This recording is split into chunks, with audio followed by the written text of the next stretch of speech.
What's up, good people? Hopefully, you guys had an amazing, blessed day. I know it's super late, right? Super late, but I promised you guys that I would be back. So I'm here again, and I want to talk about tonight how you can make an additional $5,000 to $10,000. Um, I know this video would be super valuable for the people that's looking to just have some money for the holidays to cover their expenses. You might want to do some shopping or whatever. If you're a believer and you celebrate Christmas, this would be right on time, right? So I really want to get into the game. So I'm actually going to give you guys two ways. So the first way, you already know what I'm going to recommend. So if you guys been rocking with me for a minute, the way I'm going to recommend that you get started with this is the way that I've reached financial freedom through the grace of God, and that's through Amazon, right? But depending on the time that you're watching this video, right now is 1:28 Eastern Standard Time on the East Coast. So we're deep into the fourth quarter. We call that in e-commerce the fourth quarter, right? The fourth quarter is just the last 3 months of the year. Okay. So if you guys been watching me earlier throughout the years or earlier this year in general, I was telling you guys to go ahead and jump on FBA, right? I'm like, send y'all items in. FBA for people that's new to the Amazon business stands for fulfillment by Amazon, right?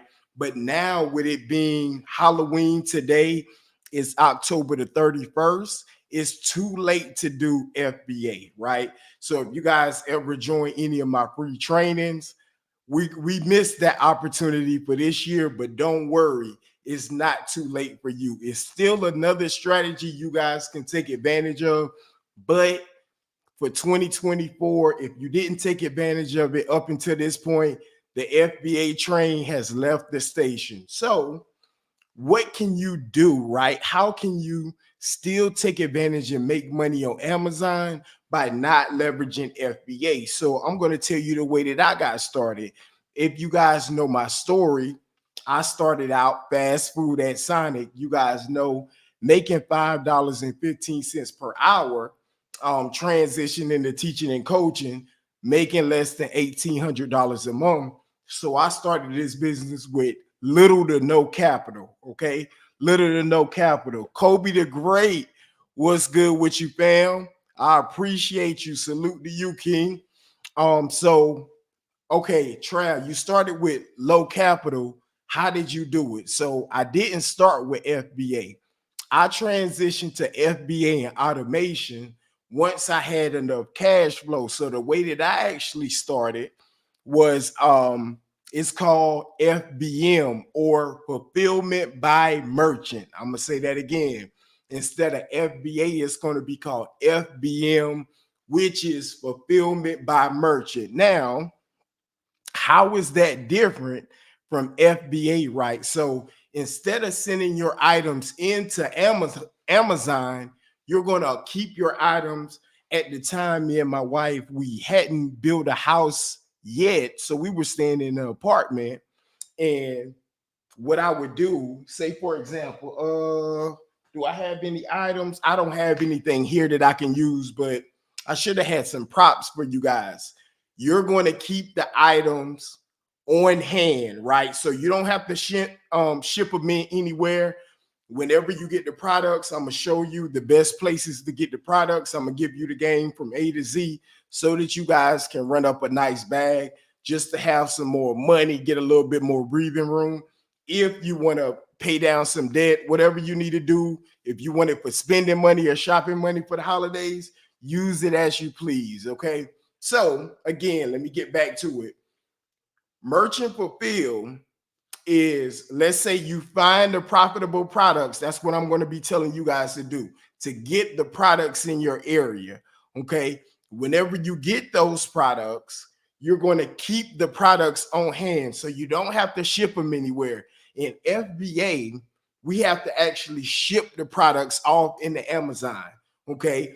If you're doing FBM, which is fulfillment by merchant, you're actually keeping the products yourself. So whenever a customer orders a product from you, okay, you're going to ship it directly to the customer. Okay, so I do have something I can use. So this title right here, if you guys can see, this is a brand new book right here, System Identification. Okay, now the difference between FBA, just to make sure you guys are clear, the difference between FBA and FBM.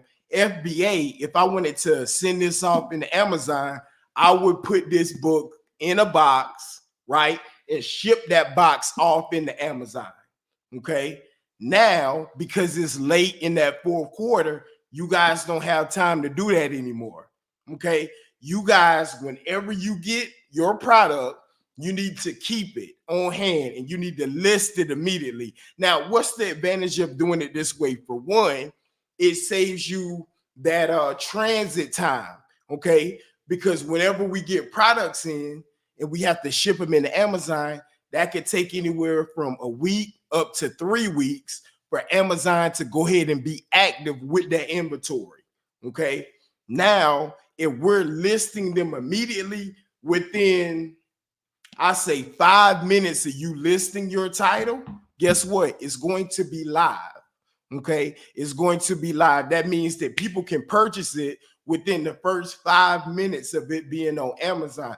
This is going to allow you to cash flow and make more money faster. Okay, now this book right here was actually found in it was either a library sale or a thrift store. So let me give you guys some pointers on where you can go to start locating profitable inventory. Now, you guys, if you've been rocking with my story, I started in the book category. It's how I made my first 100K online and how I sold millions on Amazon over the years, selling little assets like this. And I know some people will say, well, that's boring. I want to sell phones. I want to sell electronics, but boring money is great money, right? The boring businesses are great, right? Because we're looking at this as just an asset, right? We don't have to fall in love with the business or anything like that. These are just assets. Now, you guys don't have to stick to this category, right? If you don't want to do books, guess what? You can get into electronics. You can get into, a lot of people are in groceries, they're in health and beauty. So I advise, however you need to get to the bag, you can do that, right? It doesn't have to be book. So let's see, we got a comment. That's how I know of you, them books. Yeah, for sure. So yeah, that's my journey. Like, still out in the garage from my warehouse, we still loaded with a ton of books in addition to the books that we actually have in FBA. Y'all know that's my journey. I started purchasing these items from anywhere from $1 to $2. In this book right here, let's see if I can, I'm going to pull it up on my phone and I can show you guys like what they're actually selling for. And again, to some people, it may not be your cup of tea. It may be a boring business, but to me, it's just an asset, right? So if you guys can see here, using this app, Scout IQ, you can get that book, believe it or not, for cheap. And this column here that's highlighted is actually what you can sell that item for, right? Now, the key is whenever you're getting this item, because you're getting it for super cheap, let's say wherever location that you're at, whether it's the library, whether it's the thrift stores, wherever, you picked it up for less than $2, right? Let's say you in a more expensive, let's say y'all out in California, you get it for $5. But if you can sell it for, let me pull it back up. If you can sell it for $219 here, okay, if you guys can see that, up in the, I don't know what side corner that is on your screen, but on my screen, it's the 180 merchant fulfilled profit. Okay, so your profit is $180. Now, That's after, oh, and we need to subtract the buy cost. So let's just say we paid $5 for it. That would be after shipping and all the Amazon fees. It would make you $175. Okay. Now, because we only paid $5 for this item, if you guys are looking to make money the fastest in Q4 and where we're at, I would recommend, and a lot of people don't like this, but you to lower your price, right? Because more times than not, people paid a lot more money to acquire that book, whether they got it wholesale, whether they're working directly with the publisher. But because of our strategies, we was able to get this same title for $5, right? So picking it up for $5, even if we don't make that whole 175, right? Let's say we make 165. So you made $165 off something boring like a book, right?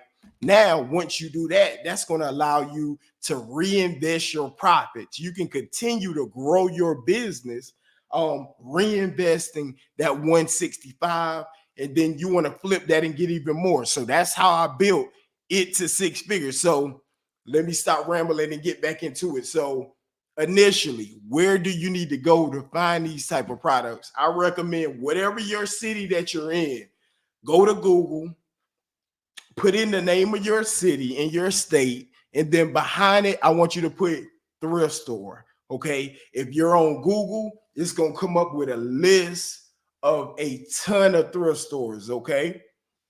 Once that list comes up, you need to reach out if you want to do the strategy the way that I'm doing it. Thrift stores, the best thing smoking is definitely books, right?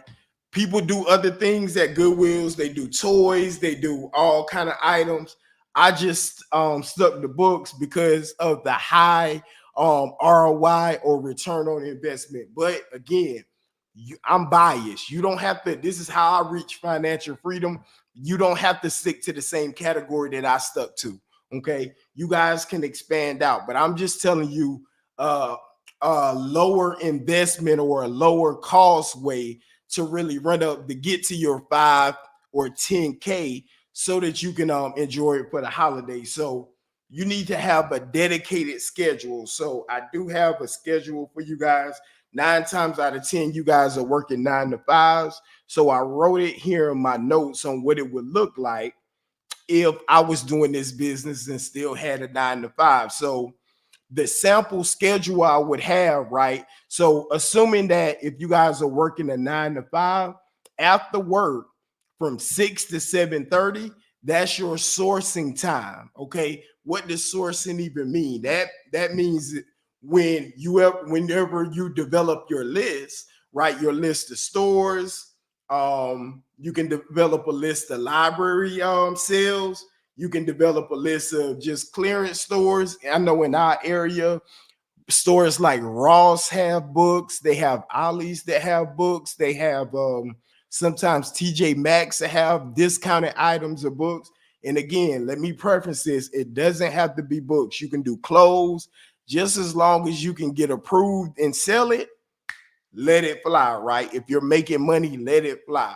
Now, what I do recommend, because some people say, well, I know how to tell if an item is profitable, but how do I know which one to select? How do I know what's going to sell, right? So the main way we like to look at that is judging by the sales rank, okay? The sales rank is a number attached to each product. So it doesn't matter if it's this scanner, it doesn't matter if it's this Bluetooth speaker. Every product on Amazon has a rank or a number beside it. Okay. And that rank is actually going to tell you guys the amount or the demand that's congruent, right, with that particular product. Okay. So you want to stay, whenever you're scanning a item or looking for an item, you want to stay in that top 1%. Okay, so what does that even mean? So let's say, for example, the book category, if we're thinking about a rank, the book category on Amazon, y'all, has over 100 million million books on Amazon in that category. Okay. So you guys know, if you didn't know, I former math teacher, so I'm a math guy. So the top 1% for beginners would be 1 million or less. Okay. So the number one ranked book is the most in demand or the fastest selling. Now, a millionth ranked book on Amazon is still pretty good. It's still on that top 1%. So any number, whenever you look it up, you're going to go under product details. And if it ranks in between a million all the way down to one, that's a pretty good opportunity for it being able to sell. Okay. Now, the closer you get to one, the faster it's going to move because of the demand. Hopefully that makes sense to you guys. So we're looking for a rank, especially if you're a beginner, in the top 1% or less. What's the top 1% of the book category? Is anywhere from 1 million all the way down to one. Okay, so the lower the number, the better. Okay, hopefully that makes sense. Now, for the other categories, and you guys may be interested in that, if you want a guide or a chart to show you the top 1% for the other categories, just send me an email with the word list in the subject line. You guys can send it to generationalwealthvibes@gmail.com. Again, that's generationalwealthvibes@gmail.com. Okay, so whenever you're looking up the book, and you guys can use yes sir, just send me that email, Kobe, and I got you, bro. All right, so you guys know the sales rank to look for. Again, whether you're using an app like ScoutIQ or you can be using just the regular Amazon sellers app, it doesn't matter, right? Either one, the free way to do it is just to use the Amazon sellers app and look it up by the barcode on the back. Okay, so use these barcodes on the back and you can look up any book title that you need to. Okay, it's going to show you what it's selling for. And don't forget, be sure to look up the rank. Okay, now another thing, just to keep you safe, if you are wanting to go down my path, the landscape on Amazon has changed a lot. So back when I started in 2009, 2010, we didn't really have to worry about counterfeit books as much. But now, man, so many frauds, so many scams out there that it's a lot of counterfeit books inside the Amazon or the textbook market. So whenever you come across a textbook, okay, I want you, this is very important, and I wish I would have put it down in the chat. I want you to type in that same ISBN into a website called Books Run Counterfeit Checker. All right. I'm going to say that again. This is super important. Whenever you come across a super profitable item, so the item I showed you guys earlier, we could sell it for $219. We picked it up for $5 or less. Don't get happy yet, because some of the times it could be a non-authentic or a counterfeit item. Okay, so the way that you check that, just to make sure, is that you put it in Books Run. Just type that in Google, counterfeit checker, and it's going to give you a calculator. It's going to allow you to put that ISBN number inside, and it'll tell you, is it it'll turn red if it's likely to be counterfeit, and then it'll turn green and say, oh yeah, this one is highly unlikely to be counterfeit. Okay, so be sure to not jeopardize your account, and always, for any textbooks, run it through the counterfeit checker just to make sure you're good. Okay, so other places outside of library sales, outside of thrift stores, you got library sales where you can run this thing up. You have, if you have any high schools in your area, the way to really run it up past six figures, I mean, past like 5,000, 10,000 or so, is to actually build relationships. So it's very similar to a lot of other businesses. So those who network and have the best relationships make the most money. Okay. And I'm not sure if you guys have ever heard my story in the past, but how I did get to my first six figures before I moved online and started automating my business, it was actually from, it looked like some people messaging me now. Oh, okay, Kobe the Great. I see you coming through on my phone already, man. And your name is Charles. So yeah, man, I got you. I'll make sure to send you that for sure tomorrow. Um, what was I gonna say? Oh yeah, so the way that I hit my first six figures was actually by networking, right? Believe it or not. So I was hustling, I was making good money going out the thrift stores, the library sales, a lot more than I was making at my job. You're welcome, man. No problem at all. No problem at all, bro. I got you. So I was hustling, I was making extra money, but then what I did was I'm like, okay, the issue was whenever you want to scale a business, y'all, is that we need to identify or be aware of our, I call them bottlenecks, right? So I think at that time, I would say off of this Amazon business, outside of my 9 to 5, I may have been making maybe 40 or $50,000 extra on top of my job. So I sat down it's probably one of the weekend days because I was too tired during the week and just being aware. So I was thinking, what would take this business from 40, $50,000 a year to 100,000? So I was like, okay, well, one thing that would take it to that level is if I had more time. Okay, I was already working a full-time job and I was coaching. So that was out. That's impossible. We all know that time is a finite resource, right? It's our greatest asset.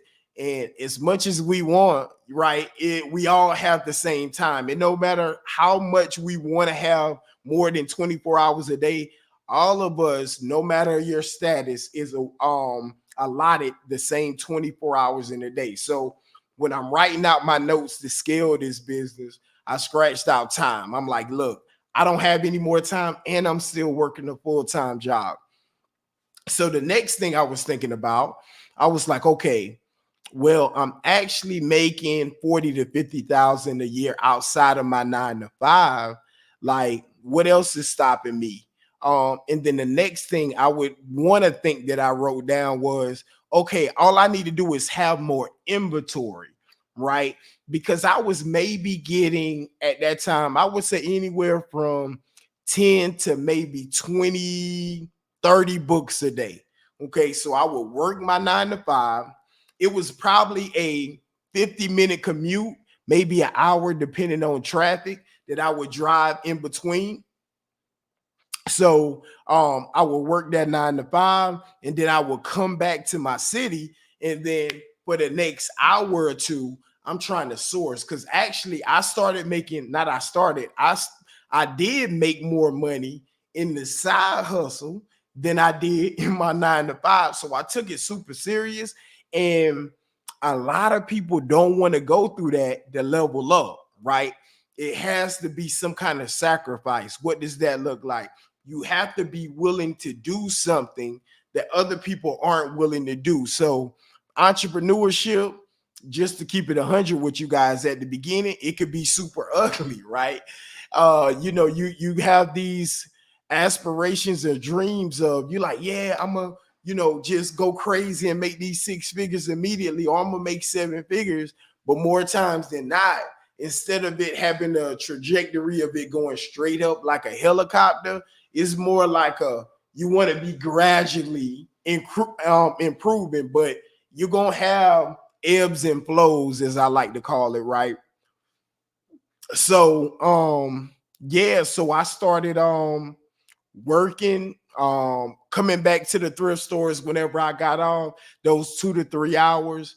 I would be hustling. My wife would be calling, like, hey, when you coming home? This, that, and the other. I'm like, trust me, I'm putting in this work to try to take us to a different space. So again, going back, because I start rambling, I said, well, if I had more access to inventory, um, it'll help me scale my business. So I actually started reaching out to the manager at Goodwill. So Goodwill was my little spot, y'all. So I know I probably told you in the past, but I'm letting the cat out of the bag. Believe it or not, a thrift store, yep, was the way that I made my first six figures back in that was probably 2010 or 2009. So I was like, okay, so I need access to more books. I was like, okay, I understood that money is just a byproduct of value, right? So I'm like, okay, if I want more access to books, I can just ask them, but I don't have any leverage. Okay. What does that even mean? Right. So whenever you want to make more money, this is another gem too. You have to figure out how to add value, and then the money or whatever you want comes on the back end. So I go in the store. I've been going in the store for a while, probably a couple months, and I'm just super aware. I'm super aware. So I noticed they're working at Goodwill, downtown Columbia. So they probably not making any more than like $7, $8 an hour at the time. Okay. So I know that they are underpaid and they don't like their job, right? I also noticed, I'm like, okay, well, I could slip them a tip, but now I'm not going to do that. I also noticed that their store manager had them working through their lunch. Okay, so I'm like, okay, they underpaid. They don't even get to go to their lunch on time. What can I do? So I said, boom, I got an idea. What I'm going to do, it was a Bojangles like up the street, maybe like 5 minutes or so. I was like, okay, what I'm going to do is buy everybody on the shift some chicken, right? Believe it or not, whatever the picnic, I'm in South Carolina. I know some of you guys may be all over, but here in South Carolina, we have a Bojangles, and I don't know if y'all ever had it before. I'm like, okay, I'm not gonna bring them McDonald's, but I'm gonna just get them whatever 2 16 pieces or whatever it was at the time of these big picnic style boxes or something. And I'm like, okay, everybody on this shift, I'm gonna just tell them the lunch is on me. Okay. So I went to the Bojangles. I came back. I dropped the lunch on the counter, and they was like, "What's this?" I was like, "Oh, I got y'all for lunch today." Man, don't you know? Though after I did that, it was like, man, I was the best customer ever. And I think it may have cost me maybe, I say maybe 50 bucks. I don't even remember how much it was. It was that long ago. But by me adding that value, being aware of what's going on in this store before even asking for access to more books, I'm like, okay, let me serve first. Let me see how I can add value. And I know how that law works. A lot of people, they look at and they're going to ask for what they want first. They're not going to give first before they ask. So by me giving and serving their taking care of their lunch, I immediately I didn't ask for access to the book. So I waited maybe a week or two, and I think the young lady name was Shannon. Shannon was working at the register. She wasn't a manager or anything at the time, but her and the manager was cool. So I was like, hey Shannon, I come every day for more and more books. Do you guys have any other access or more books in the back? Now the store manager, and I'm gonna wrap this story up. I'm going somewhere with you, going somewhere with this so that you guys can get some value from it. But she was like, I talked to the manager, this, that, and the other, just to see. So sure enough, within a week or so, the manager came out. I was checking out one of the days. She came out. She was like, "Hey, you interested in buying books?" And I'm like, "For sure." Like, she was like, "Okay, well, I gotta talk. I'm fine with it, but I gotta talk to, I guess it was a regional manager or state manager." So anyway, a couple weeks after that, she said it was a go. She said, "Oh, I appreciate you, bro." She said, "It was a go." So she was like, "Well, how many Gaylords you need?" So my mind, super small thinking. I'm just thinking like, okay, I'm gonna be able to get like a box of books, like a shelf of books, guys. If I could tell you what a Gaylord is, a big 4x4 by 4 box right? I don't know if you guys see the pallets where they slide those wooden pallets up under and they jack these pallets up and slide them across the floor. So I'm like, oh my God, this lady think I'm a real business. Like she trying to give me like pallets of books. Yes. So Kobe already know what time it is. It's a giant box where anywhere, most of the time at the Goodwill I was at, they had anywhere from like 600 to like maybe 800 books in one of these Gaylords. So like, I'm like, man, what I'm gonna do, what I'm gonna do, what I'm gonna do. I can't say I'm about the business and then I don't even have room to receive it. So what I did was I ended up buying my trailer, and in that trailer, I was able to fit in 3 of those boxes. So I was like, okay, I was like, well, just give me 3 of the Gaylords at the time. So she was like, okay, so for each of the Gaylords, remember now, I said it can fit anywhere from 6 to 800 books in one of the Gaylords, right? I was like, so how much it was gonna cost in my mind? Now, while I'm out on the floor on the shelf, I want you guys to picture this. I'm paying anywhere from $1 to $2 per book. Okay. So I'm like, okay, for a Gaylord, man, she probably gonna charge me about $500 for this, right? Man, don't y'all know this lady came out? I was like, well, how much for the Gaylord? She was like, okay, well, for one, it's just 40. If you buy all 3, I think it was like 100 or something like that. I was like, ain't no way. $100, y'all, for let's just say it was 600 books in each of them. That's 1,800 books for $100. I don't know if you guys was on when I scanned this, but just one book right here was $200. All right, I'm not sure if you guys was on. Yes, sir. Yes, sir. So think about that. One book could cover the whole pickup that I had. Right. So I'm like, man, I didn't find a play, but it was through that networking, right? It was through that networking and me being able to be self-aware. And you guys can do this in any industry. It doesn't have to be Amazon, it doesn't have to be books, but oh, Mr. Davis, what's going on with you, fam? You always showing love, bro. Yes, sir.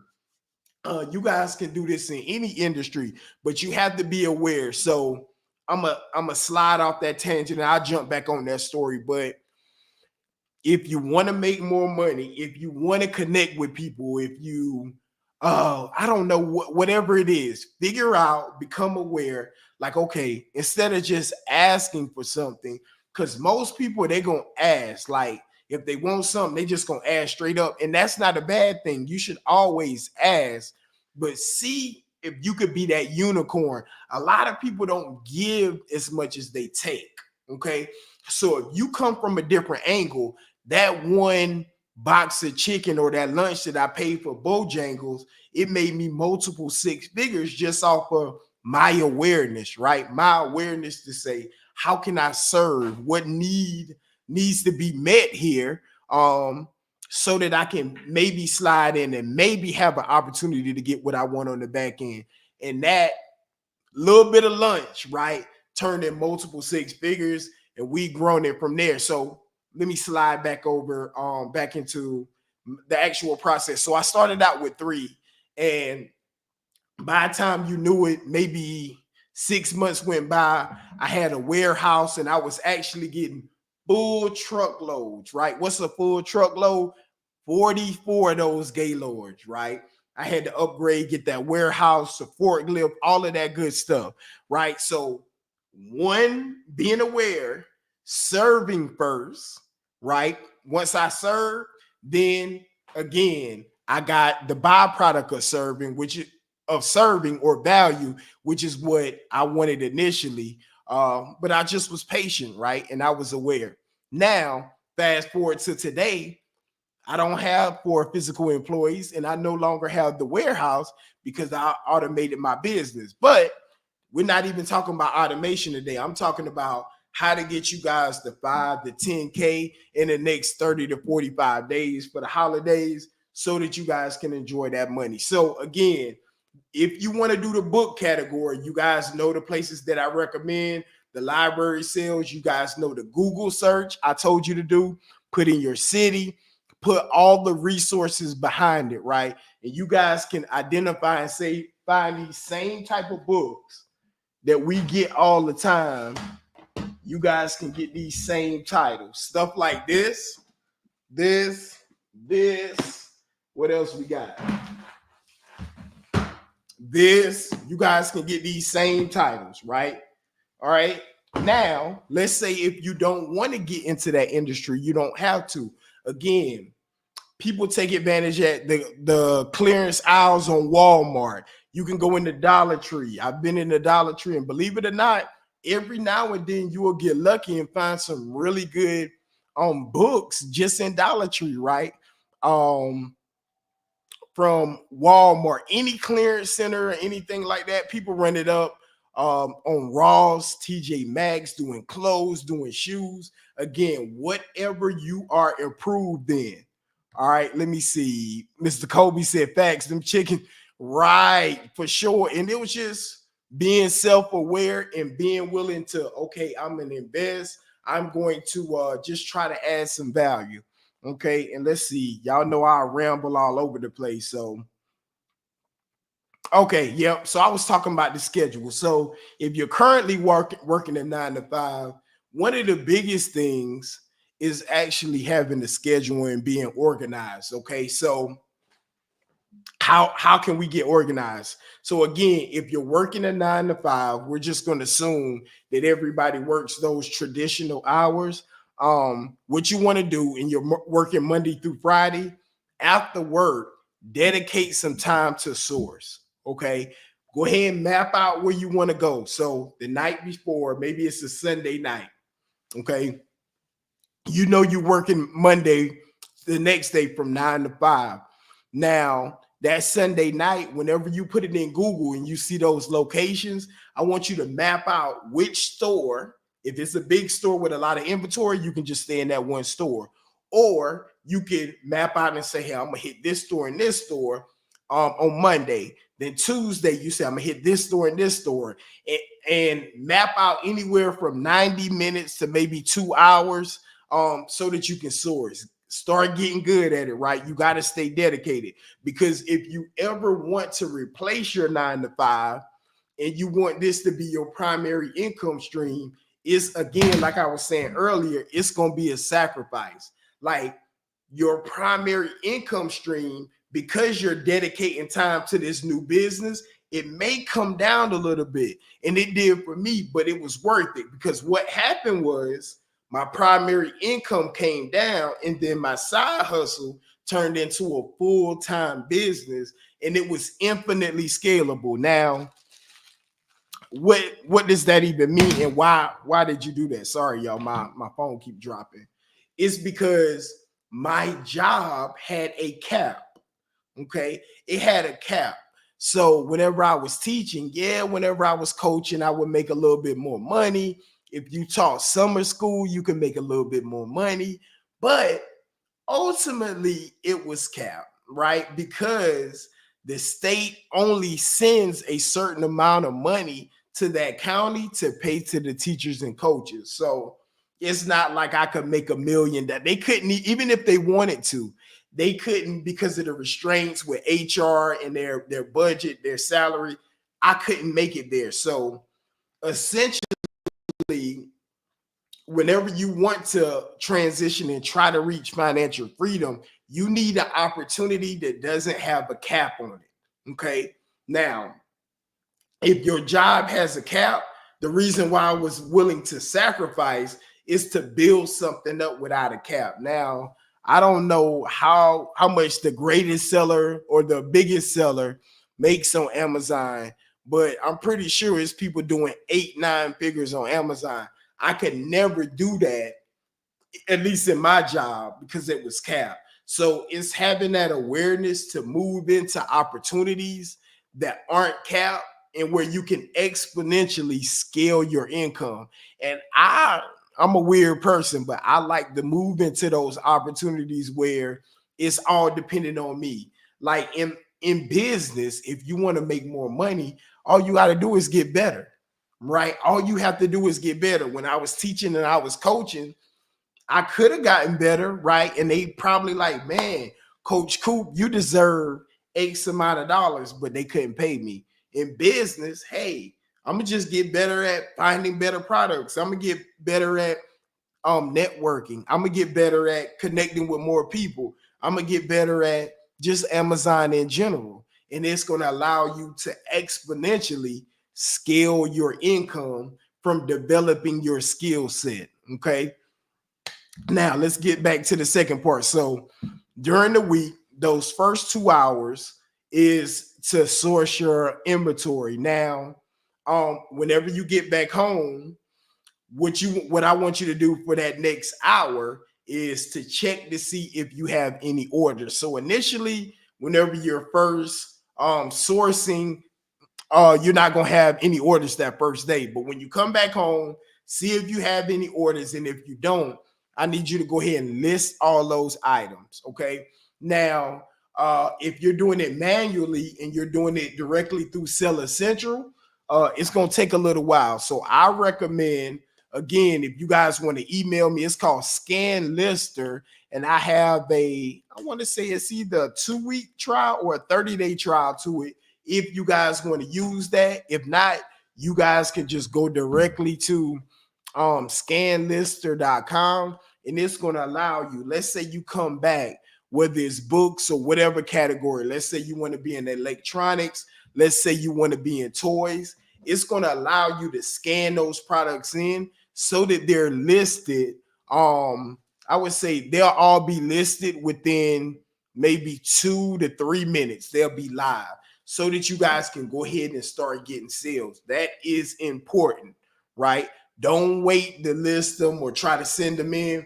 If you want to get to the bag in the fourth quarter, make sure you list them immediately, right? So you go out, you source for maybe that hour and 30, come back the next 30 minutes. If you don't have any order, list those items, because you can't make any sales if they're not listed online. One of the issues I had whenever I was first starting, I had a lot of inventory and it was super profitable, but I was tired. I didn't want to list it online. By the time I came back home, I was like, man, I'm tired. I don't feel like it. But you can't get to the money, or you can't make any money if the offer isn't available for the customer.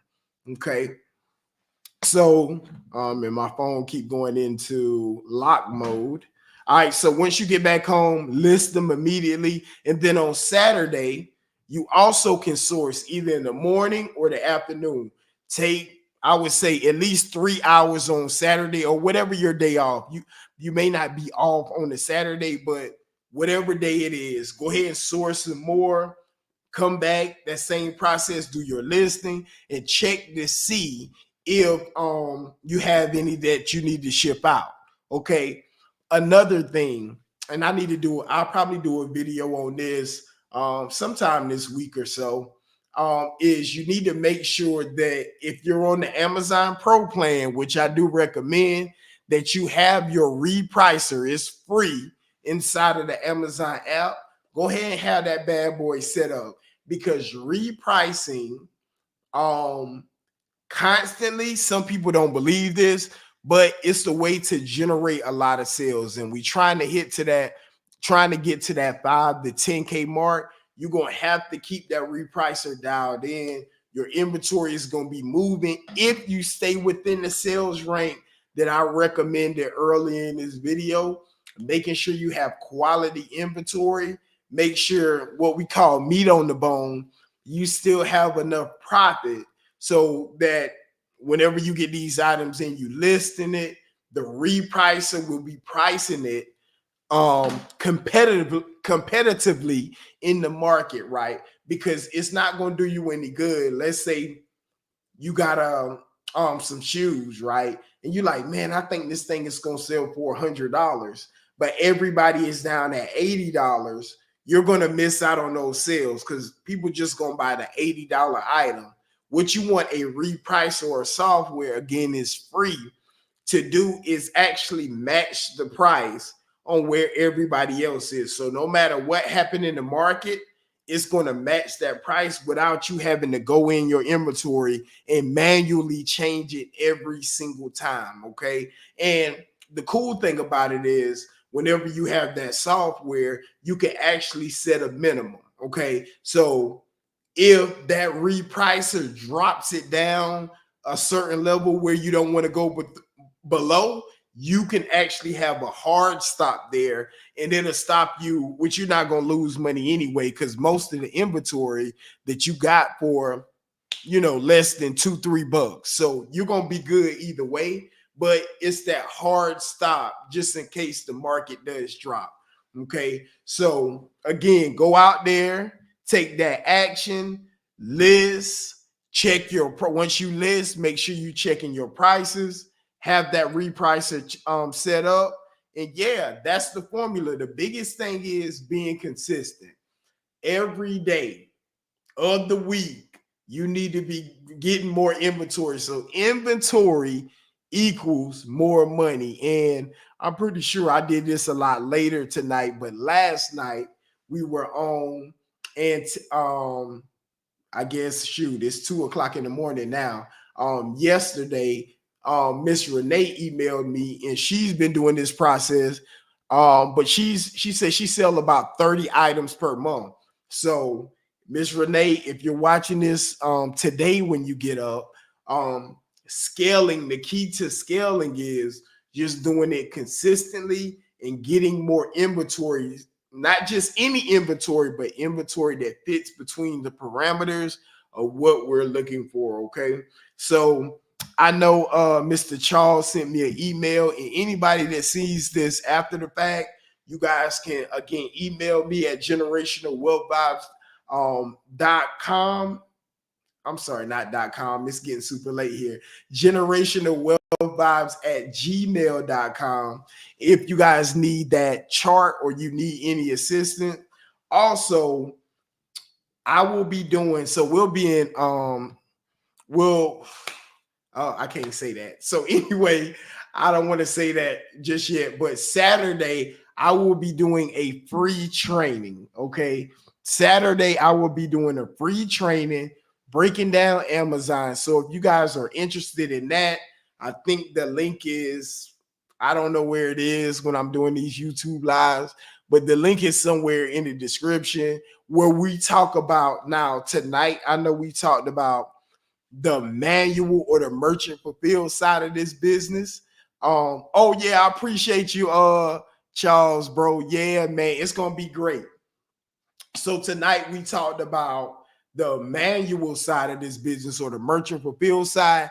On that webinar, I get into talking about where I am in business today in the automation side of that business. So it's usually on Sunday, but this week, if I think it's the first or the second link in the description. We're gonna be doing it Saturday at 7 p.m. Eastern Standard Time. Also,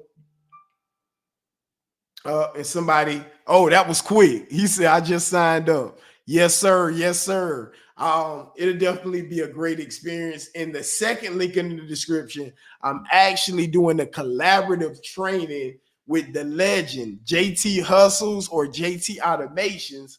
And we're doing a 5-day training on how to monetize what's already inside of you. So it's called a Make More Money Challenge. And if you guys are interested in that, I think that's the second link in the description. Okay.